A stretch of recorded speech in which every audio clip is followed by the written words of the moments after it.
il y a des arbres que le temps semble avoir oubliés. Plantés là, au cœur de terre qu'ils veillent en silence, ils observent les générations passées sans jamais flancher. L'un de ces arbres, un majestueux baobab, se dressait aux portes du village de Tukuna, à la frontière entre la forêt et les premières habitations de la ville voisine, Adjaku. Pour les habitants du village, le baobab n'était pas seulement un arbre. C'était un ancêtre, un protecteur, un témoin silencieux de tous les secrets et des esprits du passé. Les villageois disaient que ses racines descendaient si profondément qu'elles rejoignaient le monde des ancêtres. Mais cette vision mystique du baobab n'avait aucun écho chez les promoteurs de la ville voisine, en pleine expansion. Pour eux, ce baobab n'était qu'un obstacle, un morceau de bois massif qui prenait inutilement de la place sur un terrain de construction de grande valeur. Depuis peu, le village de Tukuna était entouré de chantiers, de pelleteuses et de béton armé. La société en charge du développement immobilier, la Faber Corporation, voyait un potentiel immense dans la zone.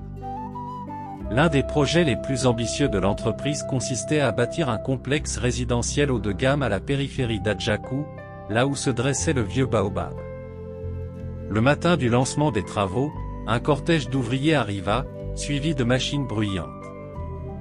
Le directeur du projet, un homme au sourire froid nommé Thomas Bonfils, scrutait le terrain en pensant déjà au profit que la Faber Corporation allait récolter.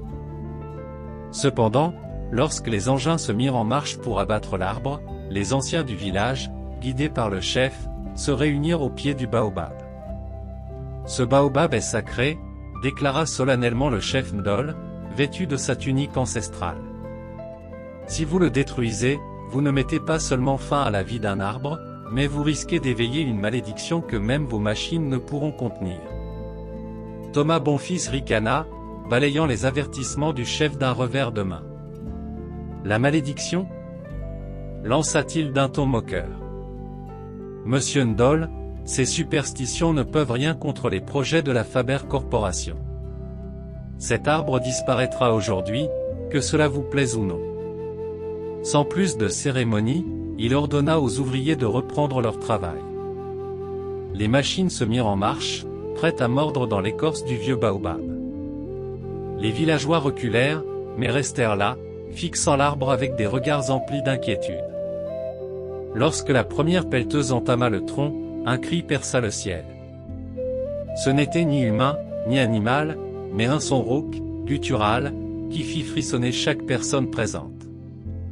Les oiseaux se mirent à tourbillonner au-dessus du baobab, formant une nuée noire, et le ciel, jusque-là dégagé, s'assombrit brusquement.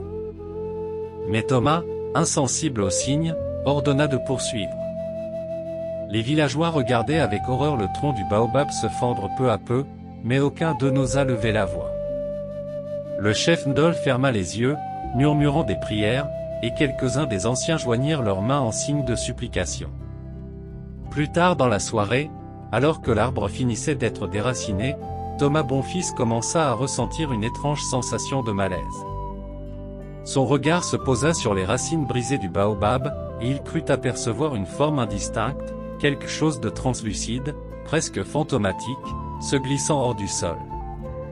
Secouant la tête pour chasser cette vision, il rentra chez lui, sans prêter davantage d'attention aux murmures des villageois ni à leurs prières désespérées. Cette nuit-là, Thomas eut du mal à trouver le sommeil. Chaque fois qu'il fermait les yeux, il entendait des voix, des chuchotements lointains. À un moment, il se réveilla en sursaut, convaincu qu'il y avait quelqu'un dans sa chambre. Mais il ne trouva personne. Les voix continuèrent à hanter son esprit, grandissant peu à peu jusqu'à devenir un tumulte insupportable. Dans un état de panique, il sortit précipitamment de son lit et alluma toutes les lumières de sa maison. Au petit matin, il réalisa que quelque chose d'étrange s'était réellement produit. Une odeur de terre humide envahissait sa chambre, et un tapis de feuilles vertes jonchait le sol autour de son lit. Ce n'était pas une hallucination, des feuilles de baobab, fraîches et éclatantes, parsemaient sa chambre. La journée passa, mais Thomas ne parvenait pas à se concentrer. Sa peau semblait brûler, et chaque regard, chaque murmure qu'il percevait autour de lui semblait empreint d'un reproche silencieux. Poussé par une peur irrationnelle, il retourna voir les ruines du baobab, espérant trouver une explication logique à ces événements. Mais, en arrivant sur place, il ne trouva qu'une terre aride et les racines coupées de l'arbre. Le chef Ndol l'observait de loin, avec un regard empreint de tristesse et de fatalisme. À ses côtés, les villageois chantaient des prières de réconciliation. Thomas tenta de les approcher, mais ils se détournèrent. Une vieille femme, la doyenne du village, osa le fixer droit dans les yeux et murmura d'une voix froide. « Tu as troublé l'âme du baobab. Les esprits ne pardonnent pas aussi facilement. » Cette nuit-là, Thomas sentit à nouveau une présence près de lui. Des racines semblaient s'étendre sous son lit, se glissant entre les murs, émergeant du sol. Dans ses cauchemars, il voyait le baobab grandir, ses branches se tordre pour l'encercler, ses racines l'emprisonner. Au petit matin, des marques de terre ornaient ses bras et ses jambes, comme si les racines avaient laissé des traces réelles sur son corps. Les jours suivants furent marqués par une lente dégradation de sa santé mentale. Dans ces moments d'éveil, il entendait les chants du village résonner dans sa tête, incessants, comme une litanie de reproches. Sa peau devenait rugueuse, presque semblable à l'écorce d'un arbre. Ses employés le voyaient se parler à lui-même, agité, comme s'il conversait avec quelqu'un d'invisible. Incapable de supporter davantage cette situation, il finit par retourner au village et supplia le chef Ndol de l'aider. « Chef Ndol, je vous en supplie, aidez-moi. Je crois que j'ai fait une terrible erreur. » Le chef le regarda en silence, son visage impassible, puis finit par répondre. Les esprits de la forêt n'avaient jamais été dérangés jusqu'à aujourd'hui. Ils réclament une compensation, quelque chose pour apaiser l'âme du baobab que tu as détruit. Thomas se mit à pleurer, suppliant qu'on l'épargne, mais le chef ne détourna pas son regard. Au bout d'un moment, il expliqua à Thomas qu'il devrait offrir un sacrifice pour rétablir l'équilibre et apaiser les esprits.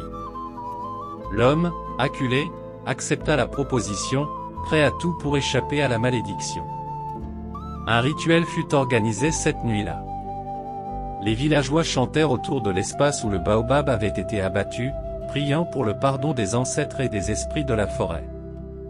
Thomas fut invité à se joindre aux prières, sous les regards inquisiteurs des anciens. À la fin de la cérémonie, une étrange paix sembla s'installer sur les lieux.